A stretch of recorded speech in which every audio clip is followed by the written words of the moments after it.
भिवंडी महानगरपालिकेच्या काँग्रेसचे सभागृह नेते मनोज म्हात्रे यांच्या अज्ञात हल्लेखोरांनी गोळीबार करून आणि कोयत्याने वार करून त्यांना जीवे मारलेला आहे। त्यांना ठाण्याच्या ज्युपिटर रुग्णालयात नेलं असता त्यांना मृत घोषित करण्यात आलं। आपण बघतोय निवडणुकीचा रंग चढतच असताना अशा प्रकारच्या या घटना देखील अनेक ठिकाणी घडताना आपण बघतोय। काँग्रेस सभागृह नेते मनोज म्हात्रेंची हत्या करण्यात आलेली आहे।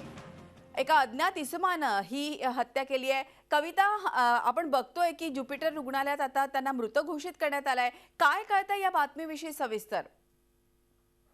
पोलिसांनी जे भिवंडी झोन 2 चे पोलीस उपायुक्त आहेत त्यांनी एका आरोपीला अटक केली आहे आणि अजून काही लोक त्यामध्ये अज्ञात हमलावर होते त्यांची तपासणी सुरू झाली आहे। त्याचबरोबर या अगोदरही मनोज म्हात्रेंवर नारपोली पोलीस स्टेशनची जी सीमा आहे त्यांच्यावर हमले झाले होते आणि काल रात्री 9 वाजता हे अज्ञात हमलेखोरांनी त्यांच्यावर अगोदर कवत्याने वार केला, त्यानंतर गोळीबार करून तिकडेच सोडून निघाले होते आणि जेव्हा त्यांना हॉस्पिटलमध्ये भरती केलं गेलं त्याचवेळी त्यांची मृत्यू झाली। सध्या तरी ह्या आरोपींचा मकसद काय होता मनोज म्हात्रेंना मारण्यासाठी आणि कोण लोक होते,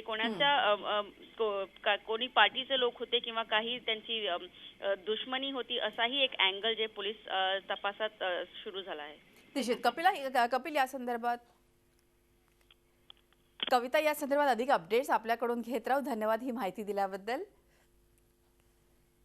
आपल्या प्रतिनिधी कविता शर्मा आपल्या बरोबर होत्या। झी 24 तास रहा एक पाऊल पुढे।